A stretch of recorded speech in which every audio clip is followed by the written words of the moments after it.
They told me I was having an episode. They said it gently, like love. Then they signed the papers that locked the door from the outside. My name is Nora Hale. I am 34 years old. And this is the true style story of how I met a ruthless CEO in a mental hospital. And how we stopped pretending we were the ones who were crazy. If you have ever been called dramatic for noticing a lie, stay with me until the end. Because the ending is not chaos. It is paperwork with teeth. It started on a Tuesday that smelled like rain and hand sanitizer. For 3 weeks, my fiancé, Derek, had been worried about me and the way people perform worry when they need a story. He said I was forgetful. He said I was angry for no reason. He said my job stress was rewriting my personality into something sharp and unsafe. What he did not say was that I had found the second bank account. Or the emails to his mother about simplifying the engagement assets. Or the way he flinched when I asked why my name was missing from the lease renewal. I work in project management. I live inside timelines. I notice when a version history deletes a name. On Monday night, I printed the lease PDF and highlighted every place my signature used to live. On Tuesday morning, Derek poured coffee like a man writing an alibi. He said we should get me evaluated. Just for peace of mind. His mother would meet us there. She already had a folder of observations. I should have run. I know that now. But love, when it has trained you carefully, can make a car ride feel like care. We did not go to the ER. We went to a private behavioral center outside Chicago. Soft lighting. Hard rules. A lobby designed to look like a hotel if you ignored the badges. Derek whispered, just for evaluation. His mother waited with the folder open, already mid-sentence to the intake nurse. I argued. I cried. I tried to call my sister, and the call did not go through. They said devices were held during intake for safety. They said I would get it back after assessment. They said a lot of sentences that sounded kind if you did not listen for the hinges. By morning, I had a wristband, a schedule, and a roommate who slept with her shoes on in case. They called it care. It felt like a quiet kidnapping with better furniture. If you have never been on a ward, you may imagine screaming. What I remember is the quiet. The fluorescent honesty of hallways. The way time becomes a tray and a group circle and a question you must answer carefully or they write a new version of you. Group therapy was plastic chairs and borrowed bravery. That is where I saw him. Adrian Cole sat like the room owed him rent. Black sweater. Still hands. Eyes that calculated exits. By lunch, the rumor had a full resume: tech CEO, board fight, breakdown, family intervention. He did not look broken. He looked cornered. There is a difference, and once you see it, you cannot unsee it in yourself either. On day 2, I sat across from him at the art table. We were supposed to draw safety. I drew a door with no handle. He glanced once. You are not psychotic, he said, almost bored. You are inconvenient. I should have been offended. Instead I laughed, the first real sound I had made since the wristband. And you? I asked.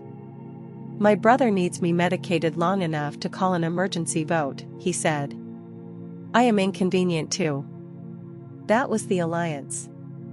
Not romance. Recognition. We began trading facts the way other people trade cigarettes in places where cigarettes are banned. I told him about Derek's second account. The lease with my name ghosted out of history. The way his mother used the word hysterical like a diagnosis she could buy. He told me about a cousin on the hospital's donor board.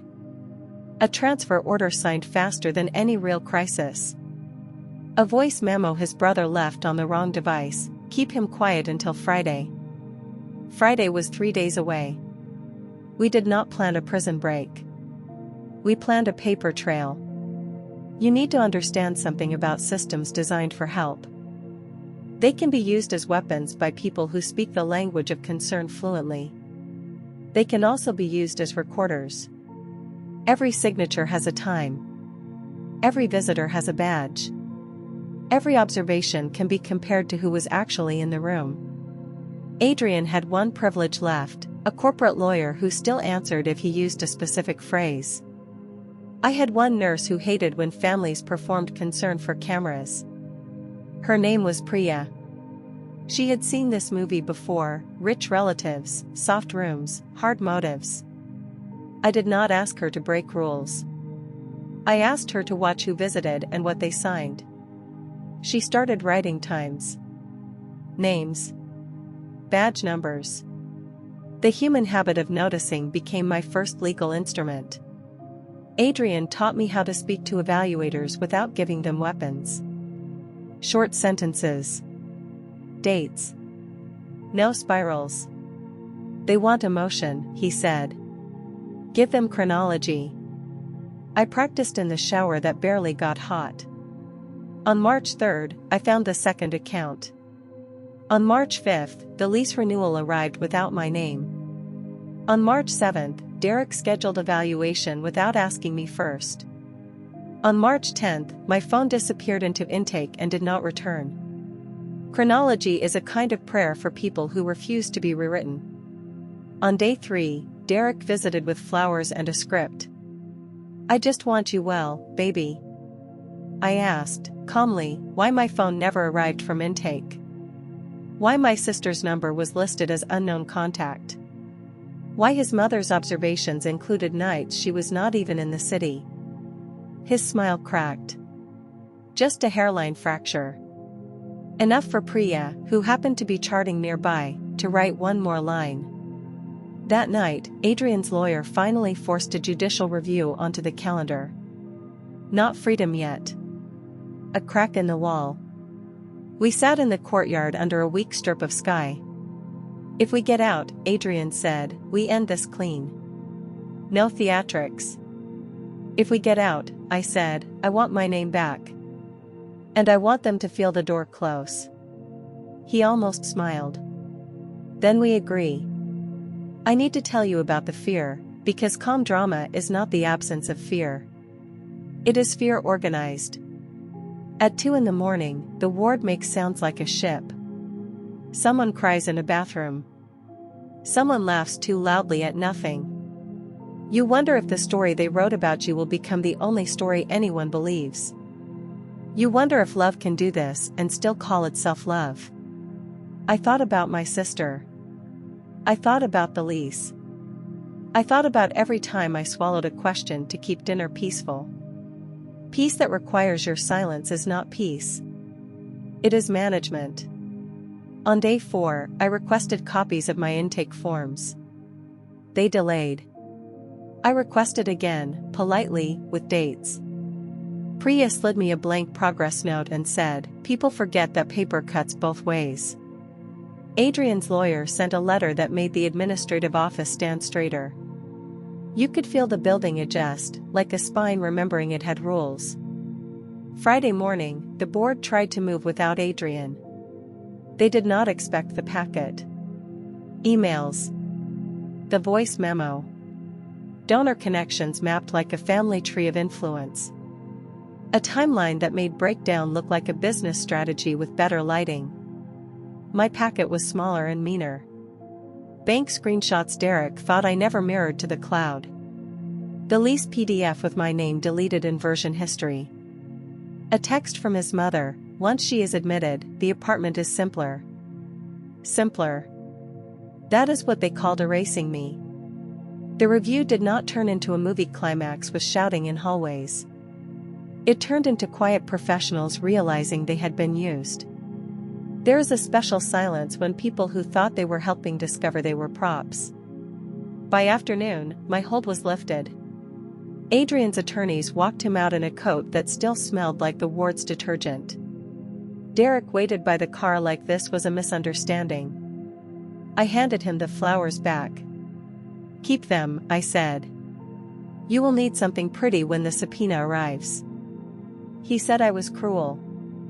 Interesting word from a man who filed me away. I want to linger on what leaving felt like. The automatic doors. The parking lot rain. The way my hands shook only after the badge clipped off my wrist.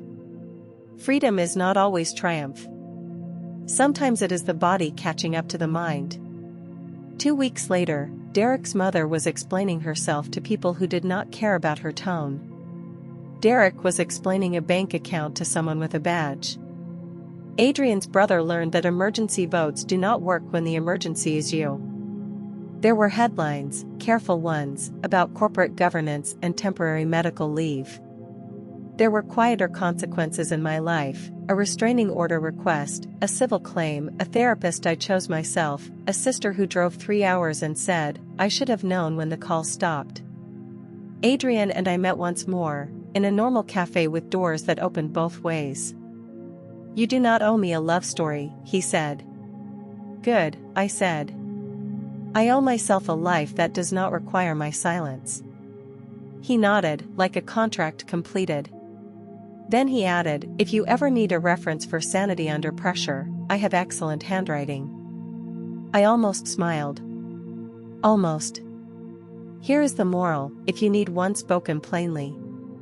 Sometimes revenge is not fire. It is records. It is refusing to let the people who fear your clarity call it madness. It is learning the difference between care and control when both were soft voices. If someone has ever rewritten your reality to keep their comfort, save the dates. Save the files. Save the version histories. And remember, being difficult is often just being awake. They told me I was having an episode. In the end, the only episode that mattered was theirs. The one where consequences arrived on letterhead. My name is Nora Hale. I walked out of a locked ward with my mind intact.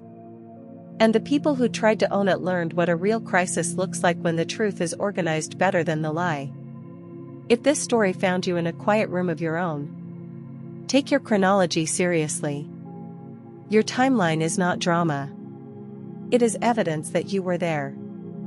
I should tell you more about the night before the center, because beginnings matter when people try to rewrite them. Derek cooked pasta like a man auditioning for kindness. He asked about my childhood, my sleep, my caffeine. He took notes on a yellow pad. Later I would recognize those notes in the intake folder, translated into clinical language I never consented to. Concern can be a drafting tool. I called my sister that night and got her voicemail. I said, "Something feels wrong," but I laughed at the end so I would not scare her. That laugh lives in my body still. Women are trained to cushion alarms with humor until the alarm becomes a locked door. In the ward, there was a woman named Carol who collected sugar packets. She told me, "Honey, if they write you down wrong, write yourself down harder." Carol had been there before. Recidivism of truth, she called it, half joking. I started a private list on paper from the art room: every lie, every timestamp, every missing object. Paper from art rooms has saved more lives than people admit. Adrian and I practiced for the review like athletes. He played the evaluator, I played myself without panic. When I cried, he said, "Freeze the cry. Convert it to a date." It sounded harsh. It was mercy with edges. Priya risked more than I first understood. After discharge, she sent one email through proper channels about family coaching of narratives. People like Priya keep systems from becoming pure weapons. If you work in care and you are listening, thank you for every time you chose accuracy over a family's performance. There was a moment in the cafe, after everything, when Adrian asked if I wanted dinner sometime that was not about lawyers. I said no, not because he was unworthy, but because my first free season needed to belong to me alone. He respected that. Ruthless in business, precise in boundaries.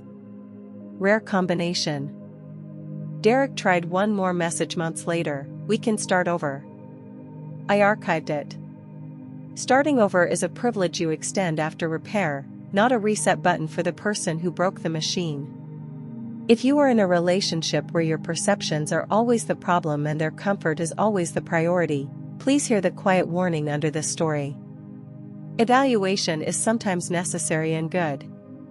Coerced evaluation with a prepared folder is something else. Learn the difference while you still have a phone that works. I keep a keychain now with a tiny door charm. It has a handle. I bought it myself. Years from now, someone may ask why I tell this story without naming every lawyer and every docket number. Privacy is part of survival. What I will always name is the mechanism: love used as anesthesia, concern used as paperwork, silence used as a sentence. If you work in hospitals, clinics, or private centers, build better checks against family scripts. Ask the patient alone. Verify contacts independently. Treat version history like vital signs. Human beings are not assets to be simplified. And if you are Nora in a smaller way, less dramatic, same shape, start your chronology tonight. 1 page. Dates only. You are not crazy for writing things down. You are preparing to be believed. Before I close, I want to leave you with a slower breath. Stories like mine travel because they are specific, but they land because they are shared. Somewhere, someone is living a quieter version of this hour. Somewhere, a phone is buzzing with a message that needs a boundary, not a reply. If you are that someone, pause. Drink water. Write one true sentence on paper you control. Then take the next right step, not the dramatic one, the documentable one. Time will do the rest if you give it evidence to work with. I am grateful you stayed until the end of this telling. Gratitude is not a soft ending. It is a handoff, from my timeline to yours. Use it carefully. Use it bravely. Use it in daylight. And one last note on healing. Healing is not a straight line you perform for an audience. It is a set of repeated choices that become a life: who you answer, what you sign, where you sleep, which memories get to drive. I chose chronology over chaos. I chose witnesses over whispers. I chose a future that does not require my shrinkage. You can choose differently and still be valid. You cannot choose denial and call it peace for long. Peace without truth is only a pause before the next locked door. Prefer truth. Prefer keys. Prefer your name written where it belongs.